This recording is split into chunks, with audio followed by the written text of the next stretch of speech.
అరుణాచల ఈశ్వర అరుள்వై జగదీశ్వర అన్నామలై జ్యోతియే ఆది పరమేశ్వర. హాయ్ అండి, నమస్తే అందరికీ. నేను miry. Welcome to my channel. ఈ సాంగ్ విన్నప్పుడల్లా మనసుకి ఎంతో హాయిగా అరుణాచలాన్ని దర్శించిన భావన కలిగేదండి. చాలా రోజుల నుంచి, సుమారు 1 సంవత్సరం నుంచి ప్రయత్నం చేస్తే ఈ రోజుటికి కరుణించాడు ఆ తండ్రి. గిరి ప్రదక్షిణకి పౌర్ణమి రోజున వెళ్ళామండి. అప్పటి వీడియో షేర్ చేస్తున్నాను. ఇది అరుణాచలేశ్వరుని తూర్పు వైపున్న రాజగోపురం. మనం ఇక్కడి నుంచి గిరి ప్రదక్షిణ మొదలు పెడుతున్నామండి. ముందుగా స్వామివారికి కర్పూరం వెలిగించి గిరి ప్రదక్షిణ మనం ఎడమ వైపుగా మొదలు పెట్టాలి.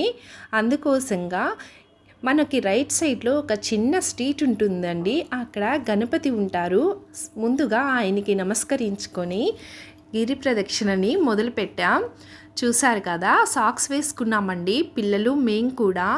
మేము ఇక్కడికి కాణిపాకంలో అభిషేకం చేసుకొని బయలుదేరాం. బాగా లేట్ అయిపోయిందండి. అప్పటికే ఎండ వచ్చేసింది. సాక్స్ తీసుకొని వేసుకోకపోతే రోడ్డు మీద నడవలేని స్థితి. అందుకే సాక్స్ వేసుకున్నాము. ఇది ఇంద్రలింగము. స్వామివారి గిరి ప్రదక్షిణ 14 కిలోమీటర్లలో టోటల్గా 8 లింగాలు ఉంటాయండి.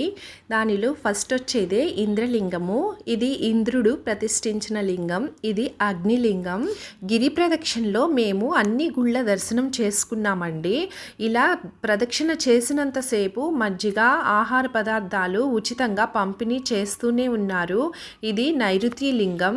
నేను అరుణాచల గిరి ప్రదక్షిణ మొత్తం 2 షార్ట్ వీడియోలుగా, ఒక లెంత్ వీడియోగా పోస్ట్ చేస్తున్నాను. టోటల్ గిరి ప్రదక్షిణ చేయడానికి మాకు 5 అవర్స్ పట్టింది. అది డే టైంలో ఎండగా అనిపించింది. అందులోనే 2 చిన్నపిల్లలతో కాబట్టి కొంచెం లేటుగానే పూర్తయింది. మేము స్లోగానే చేసుకుంటూ వచ్చాము. పౌర్ణమి తిథి నిన్న రాత్రి స్టార్ట్ అయ్యింది. నేను ఈరోజు రాత్రి పౌర్ణమి ఉంటుందని అనుకున్నాను. అందుకనే నిన్న నైట్ కాణిపాకంలో స్టే చేసి అభిషేకం చేయించుకొని దారిలో వేలూరు గోల్డెన్ టెంపుల్ చూసి నైట్కి అరుణాచలం వద్దామని ప్లాన్. అందుకోసమే వేలూరు వెళ్తుండగా మా వారికి తెలిసిన బ్రదర్ ఒకరు ఫోన్ చేసి పౌర్ణమి నిన్నే మొదలైందని, నేను వెళ్ళలేకపోయానని, మా ఫ్రెండ్స్ వెళ్ళారని, మీరు ఇప్పుడు అక్కడ ఆగకుండా స్ట్రైట్ అరుణాచలం వెళ్తే పౌర్ణమి లోపల మీ గిరి ప్రదక్షిణ కూడా పూర్తవుతుందని సలహా ఇచ్చారు. సాక్షాత్తు ఆ అరుణాచలేశ్వరుడే మాకు ఇలాంటి ఇన్ఫర్మేషన్ ఇచ్చారని అనుకున్నాను. మేము వెంటనే అరుణాచలం స్టార్ట్ అయ్యాము. గిరి ప్రదక్షిణ లేట్ చేయకుండా మొదలు పెట్టేశాము. సెకండ్ పార్ట్ కంటిన్యూ చేస్తానండి. ఓం నమ శివాయ.